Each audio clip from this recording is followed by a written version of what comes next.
When I look at Chelsea and I look at our fixture list, I genuinely don't see where our next win is going to come from.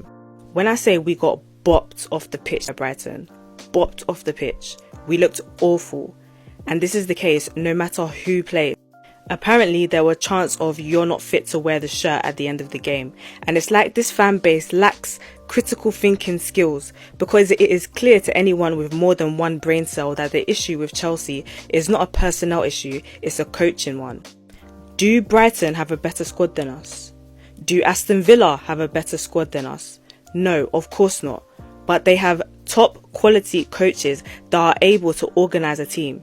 How can it be that every single player in a squad worth almost 1 billion is bad? Does that make any sense to you? Like, what is actually not clicking? Unai Emery is single-handedly dispelling the myth that managers need weeks and months to implement their ideas. Villa were 17th when Emery took over. 17th, and they're 6th now. There's no magic formula. They didn't spend 600 million in a window. It's simply good tactics and good coaching. I was meant to feel sorry for Potter because he didn't have a pre-season, as if playing some low-intensity games against Houston Texas FC was supposed to make a difference. You hired Potter, sacked him after 7 months, and then replaced him with someone even more unqualified to do the job. Then you've got Bowley sat there at Stamford Bridge with his head in his hands, looking all glum, looking depressed like the world is coming to an end. Like, bro, this is all you. You caused this. This is your decision making. Everything that you're seeing is a product of decisions that you made. Even when Chelsea went ahead, I had no faith that we were going to win that game. Like, no faith whatsoever. Because you could just see it. Like, the way Brighton were playing and the way we were playing were completely different. We scored through a lucky deflection, but you could see that they had an actual plan of attack. They had a way that they were playing. They had patterns of play. You could see, like, Mitoma was literally cutting through us. Every second he was getting a chance on goal. I'm genuinely terrified to see where we end up at the end of the season.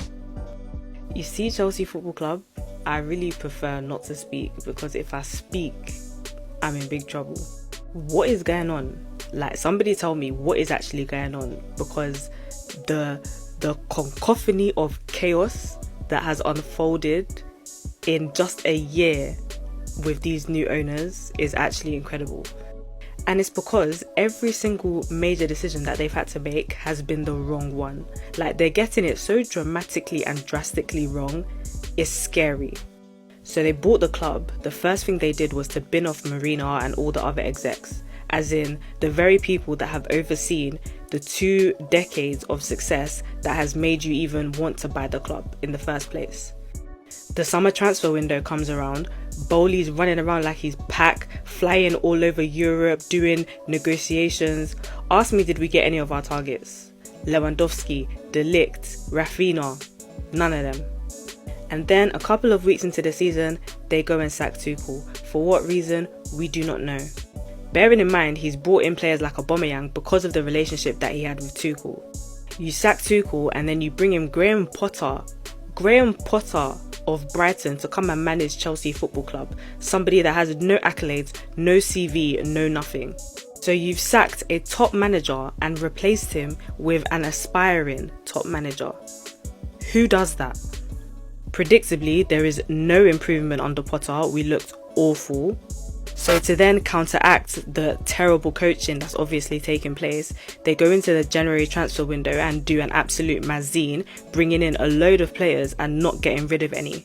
When the training videos dropped, we were seeing bare man, looking like 6 p.m. in pure gym. Did we see an improvement with this influx of talent on the pitch?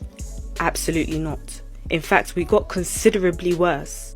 I think the worst part of the Potter saga was the press conferences. Like, he will come out after we've played horribly and say the boys gave everything. What did they give? What did they give? There's a certain aura, a certain je ne sais quoi that is required to be Chelsea manager, and he ain't have it. He ain't it. He ain't him. I think the defeat to Southampton at home was the point at which his position became untenable for me. Like, at that point, you know that there's just not going to be any improvement. It's not going to get better, and you needed to call it at that point. But I'm sure due to ego, they didn't want to pull the plug on Potter so soon, because that would mean admitting that they got it terribly wrong. Eventually they sack him and replace him with none other than Frank James Lampard Jr., who almost relegated Everton. Loses his first 2 games and the fixtures aren't getting any easier. Football might not be for me anymore, you know.